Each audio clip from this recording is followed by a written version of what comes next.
이재명 대통령으로서는 방북을 너무나도 하고 싶을 텐데 사실 아킬레스건도 있습니다. 경기도지사 시절에 방북을 위해 어떤 북한에 돈을 보냈다 그런 논란이 되는 행동을 했기 때문에 지난 대선의 유세 과정이라든가 김정은과의 정상회담 문제 본전도 못 찾는 부분이었던 것 같아요. 이런 부분을 이제는 어떤 식으로든지 정면 돌파를 할 수밖에 없는 이런 상황에 놓여지게 됐습니다.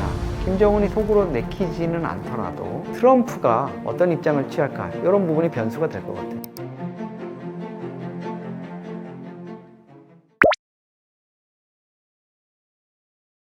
정상회담은요, 대한민국의 대통령이라면 놓칠 수 없는 유혹입니다. 이건 결코 이 유혹을 넘어설 수 있는 정치인 또 대통령은 없다고 생각하거든요. 김영삼 대통령, 김일성하고 제일 먼저 정상회담에 합의했잖아요. 김일성이 죽는 바람에 무산이 됐죠. 두고두고 아쉬워했지 않습니까? 아마 그때 성사가 됐다면 첫 남북 정상회담을 보수 성향의 정부가 하는 그런 기록을 남겼을 거예요. 근데 이제 행운의 여신은 김대중 대통령을 향했고 결국 이제 김정일 국방위원장하고 최초의 정상회담, 거기에 대해서는 역사적인 정상회담, 남북 정상회담, 역사적인이라는 이런 표현을 쓰는 거에 대해서 누구도 부인을 안 하잖아요. 왜냐? 만남 자체가 의미가 있는 거였으니까.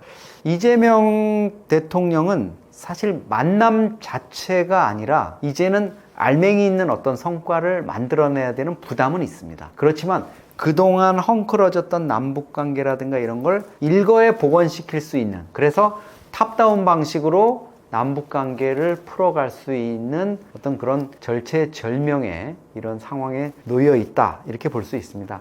물론 이재명 대통령하고 김정은 국무위원장은 중대한 불일치를 맞이하게 될 거예요. 그 중대한 불일치는 뭐냐면 이재명 대통령은 김정은과 남북관계와 관련한 현안을 논의하고 싶을 겁니다. 그런데 북한의 지도자들은 전통적으로 미국, 워싱턴을 가기 위해서 들려야 되는 정거장으로 서울을 생각해 온 거죠. 그러다 보니까 같이 남북정상회담장에 마주 앉아 있지만 생각이 김정은의 경우엔 딴 데가 있을 수 있어요. 과거에 남북정상회담을 하면서도 김정은의 마음은 어디에 가 있었습니까? 트럼프하고 만나는데 이미 가 있었잖아요. 그래서 나중에 김정은이 트럼프한테 이렇게 보낸 편지, 친서가 공개된 거에 보면 저 성가신 한국 대통령 문재인은 좀 빼고 만나자, 이런 식으로 표현해 놓은 게 이제 드러났지 않습니까? 그게 이제 북한의 본심이죠. 그렇지만 어쨌든 상황이 된다면 현재로서는 좀 여러 가지 어려움이 있지만 이재명 대통령은 분명히 김정은과 만나게 될 거고요. 그 부분에 있어서 저는 가능성 부분은 이재명 대통령의 의지에 달려 있다고 봅니다. 어떤 식으로든지 최고 지도자가 결심을 해서 이행을 하려는 거. 그렇게 된다면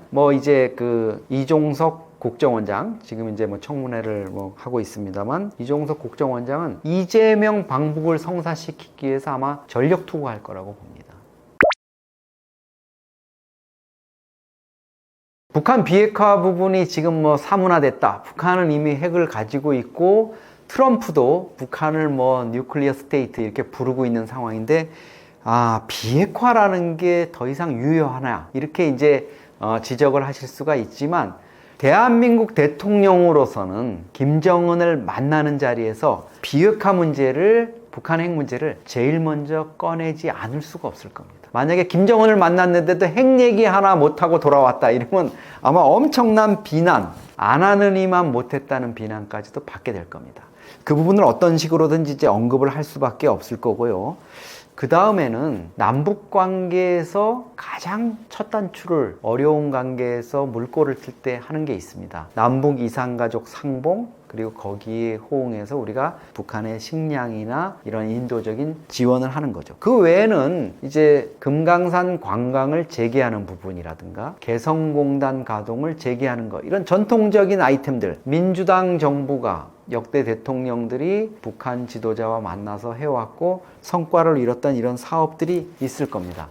근데 한 가지 안타까운 건 이산가족 상봉이 첫 그 관문을 여는 키가 돼야 될 텐데 이게 좀 쉽지 않을 거라는 거죠. 김정은 입장에서는 대남 적대, 남북은 다른 민족이다, 대한민국 족속들은 제거해야 될 대상이다, 제1의 주적이다 이렇게 얘기해 왔는데 이산상봉을 덜컥 받아서 금강산 면에서던 서울 평양에서 헤어졌던 부모, 자식, 형제들이 만나가지고 우리는 한민족입니다. 뭐 남북 통일 얘기하고 이러면 김정은 입장에서는 자기 부정이 되는 거죠. 물론 북미 관계의 진전이라든가 이런 걸 위해서 어쩔 수 없이 김정은이 남북 관계 적대 노선을 전술적으로라도 전환해야 된다면 그런 과정에서는 좀 순풍을 탈 수 있는 요소가 있겠지만 이산상봉이라든가 여러 가지 부분에서 좀 어려움이 있기 때문에 이재명 대통령이 남북 정상회담에 대해서 어떤 강한 의지라든가 이런 걸 갖고 실행하는 과정에서 넘어야 할 산이 또 건너야 할 강이 않을 거라고 봅니다. 북한의 그 권력 변동에 대해서는 뭐 역대 정부 어느 정부든 다 주시를 하고 있죠. 근데 이제 이재명 정부 입장에서는 북한의 어떤 세습 체제라든가 이런 부분에 대해서 윤석열 정부라든가 보수 정부처럼 다이렉트로 직접적으로 그런 부분을 언급하는 걸 아마 좀 자제를 할 거예요. 회피를 할 겁니다. 역대 국정원, 국회 정보위라든가 또 국정원장의 어떤 공개적인 발언을 할 때 그 정부가 보수 성향이냐 진보 성향이냐 이거를 판가름하는 중요한 기준이 있습니다. 김정은의 건강 문제에 대해서 얘기를 하면은 그건 보수 정부고요. 김정은의 건강 문제에 대해서 그 문제에 대해서는 상대방이 있는 문제이기 때문에 또 대화의 상대방이기 때문에 언급하는 것은 적절치 않다고 생각합니다. 이렇게 얘기하면 그거는 약간 진보 성향 이런 정부라고 보면 됩니다.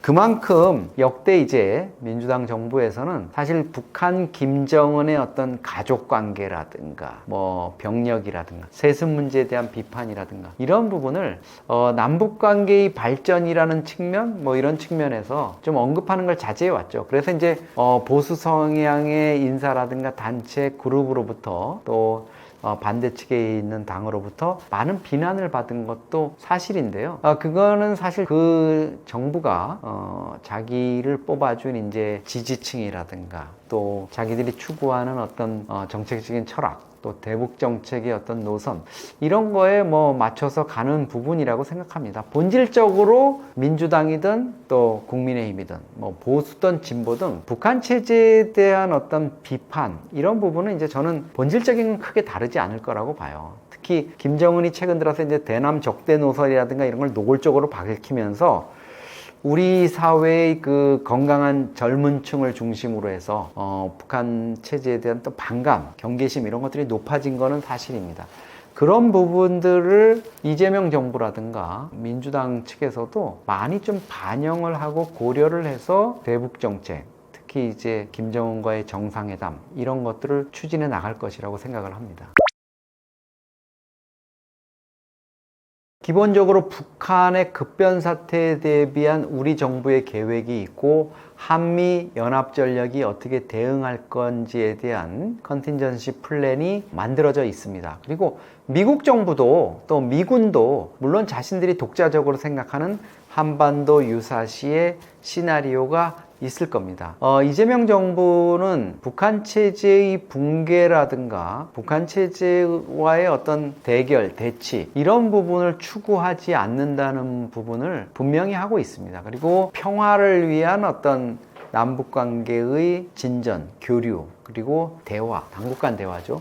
이런 부분을 이제 주력을 하고 있기 때문에 아마도 북한의 어떤 급변 사태라든가 특히 뭐 북한에서의 민중봉기, 또 군부에 의한 쿠데타 이런 부분은 좀 부정적으로 보고 있을 거예요.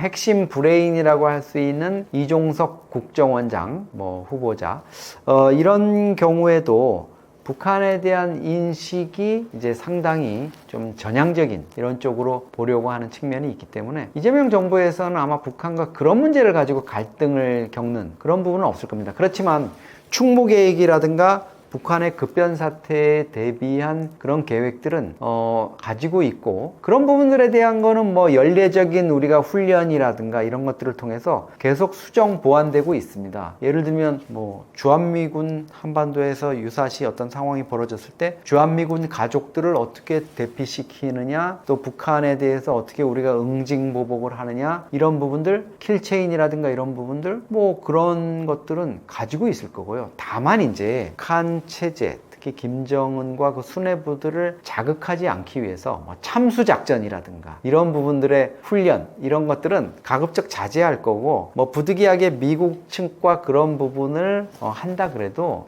상당히 이제 좀 조심스럽게 비공개에 하려고 아마 애를 쓸 것 같습니다. 이재명 대통령이 사실 평양냉면을 많이 먹고 싶어 하죠. 과거에 그 평양을 방문한 적이 있어요. 이재명 대통령이. 당시에 이제 그 시민단체들과 함께 갔는데 아마도 성남 지역에서 변호사 활동을 하던 이렇게 좀 자유로운 몸이었던 것 같습니다. 근데 평양에 가면 당연히 대동강변에 있는 그 옥류관에서 평양냉면을 그 오리지널로 맛봐야 되거든요. 저도 이제 갈 때마다 먹는데 뭐 우리 여기서 먹는 것보다 닝닝하고 이러지만 그 이상하게 또 오리지널의 그런 매력이 있습니다. 근데 이재명 대통령은 당시에 무슨 이유인지 모르겠는데 그 평양냉면을 먹지 못했다 그래요. 그래서 다시 평양에 가게 된다면 꼭 평양냉면을 먹겠다, 이렇게 이제 입장을 밝혀왔습니다. 과거에 문재인 대통령은 판문점에서 회담을 하면서 김정은이 평양에서 공수해온 그 냉면을 이제 같이 먹은 적이 있죠. 평양냉면이라는 게 결국은 평양을 방문해서 북한 최고 지도자와 분위기가 좋아야 냉면도 먹는 거 아닙니까? 과거에 여러분 기억하시지만 뭐 남북 관계 조금 어색하고 이럴 때 문재인 대통령이 2018년 9월에 방북했을 때 북한의 이선권이라는 그 대남 강경파 군부 출신 인사가 우리 이재용 삼성전자 회장이라든가 다른 재벌 총수들이 냉면 먹는데 뭐 냉면이 목구멍으로 넘어갑니까? 이런 완전히 그 망발을 했죠. 그러니까 이 냉면이라는 게 마음이 편해야, 분위기가 좋아야 이제 화기애애한 분위기에서 먹을 수 있다고 이렇게 생각을 합니다. 이재명 대통령이 이제 그런 부분에 대한 여러 가지 구도를 가지고 정상회담 꼭 한번 하고 싶다, 이렇게 생각을 할 거라고 저는 생각을 합니다. 그 실현 가능성 관련해서도 이제 많은 분들이 궁금해합니다. 과연 지금 같은 상황에서 남북 정상회담이 이루어질 수 있을까? 근데 여러분, 정상회담은요, 저도 남북 정상회담도 여러 번 취재해보고 뭐 외교부에서 이런 정상회담 관련한 취재를 해봤지만 결국은 뭐죠? 정상의 의지입니다. 최고 지도자가 하겠다고 하면 결국은 만나죠. 그러니까 트럼프도 G7 회담에서, G7 정상회의에서 누구를 만나겠다 이러면 아무리 바빠도 시간을 내서 사실 만나긴 하죠. 뭐 아주 불가피한 상황이 아니라면. 그리고 그 참모들은 누구보다도 대통령 또 최고 지도자의 뜻을 잘 알고 있습니다. 그러니까 이재명 대통령이 나는 임기 중에 김정은과 반드시 정상회담을 한번 하겠다 하면 결국은 만나게 될 겁니다.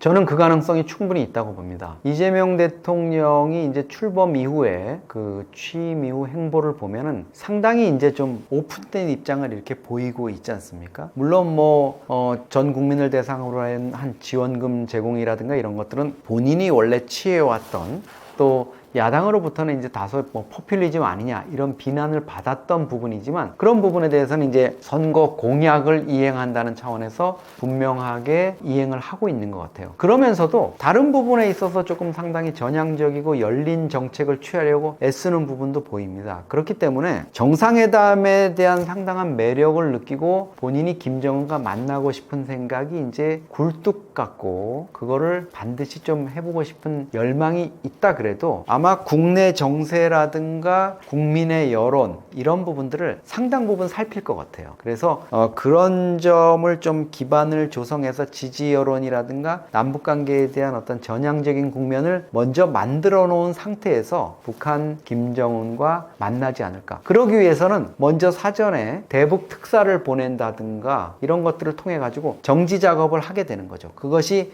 비밀리에 특사가 가든 공개적으로 가든 그런 부분이 있을 거고, 당연히 남북 정상회담을 하게 되면 미국과의 공조도 필수적입니다. 그거 없이 쉽지 않을 수 있거든요. 그리고 이제 설사 김정은을 만난다 그래도 북한 핵 문제라든가 이런 부분을 어떤 식으로든지 거론을 하지 않을 수가 없는 게, 그런 부분을 하지 않고서는 중도 보수 성향, 그렇지 않아도 이제 이재명 대통령이 과연 북한 문제라든가 이런 것들을 어떻게 어떤 방향으로 접근하려고 하냐, 이렇게 눈에 불을 켜고 보는 사람들이 있기 때문에 그런 그 반발 여론이라든가 이런 것들이 이제 더 커지지 않는, 가급적이면 본인이 좀 수용 가능한 범위 내에서 대북 접근을 시도해 가지 않을까 이렇게 생각을 합니다.